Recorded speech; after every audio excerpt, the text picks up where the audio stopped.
Bismillahirrahmanirrahim.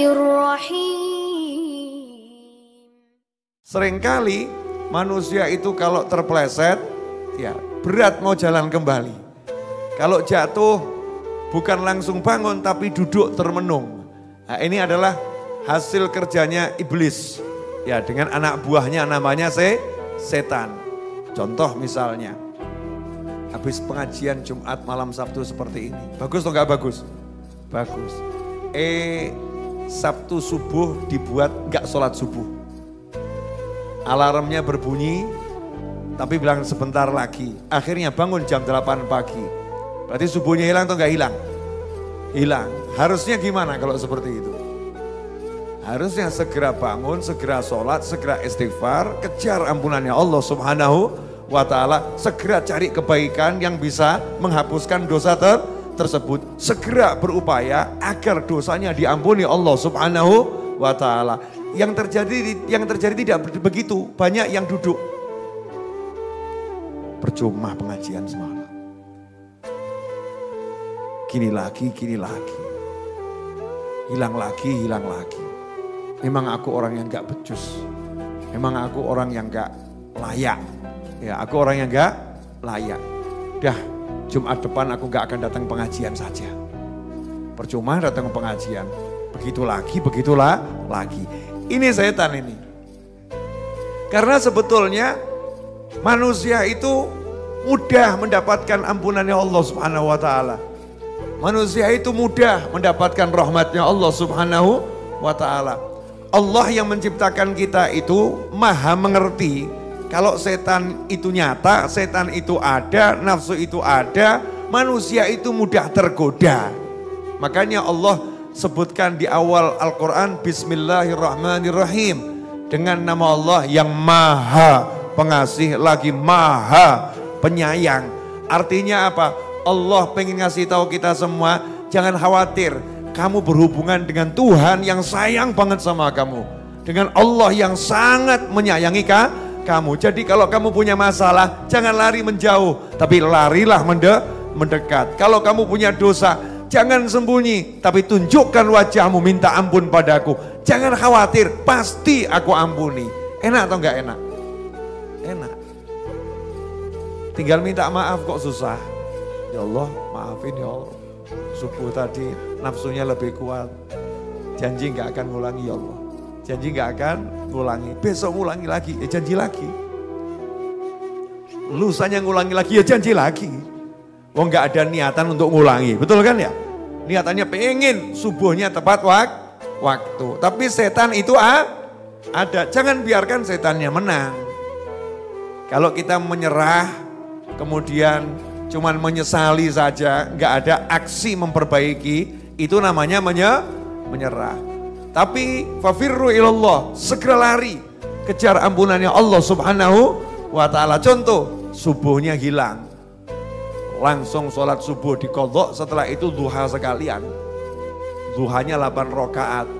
Ya, setelah itu datangi orang tua, cium kening, cium tangan, kemudian senangkan hatinya. Setelah itu sedekah 200 juta.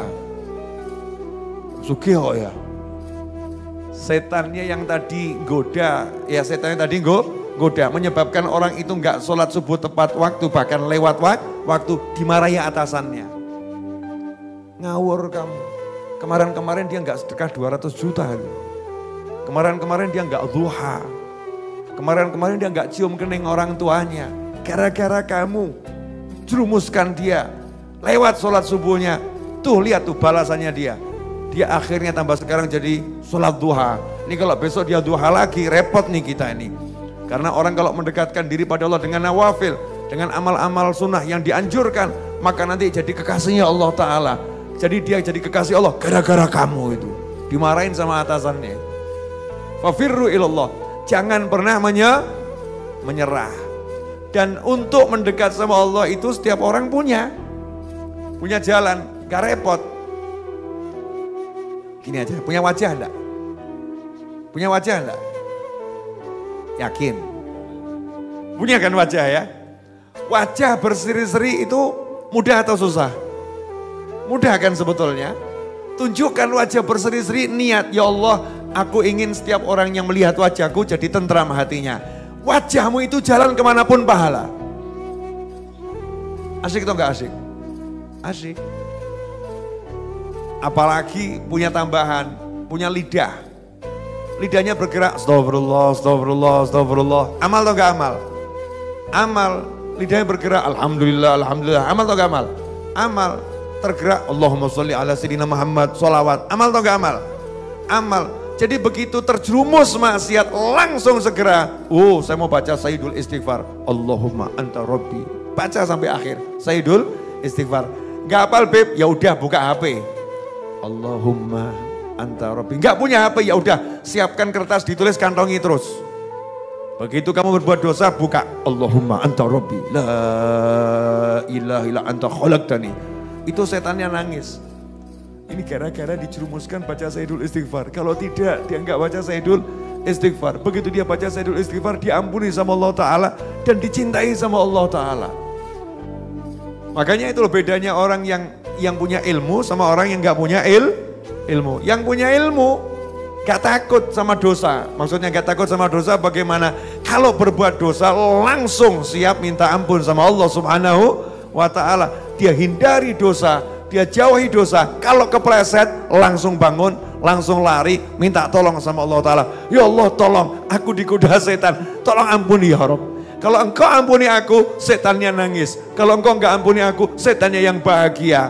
Allah pun akan mengampuninya. Betul tak betul?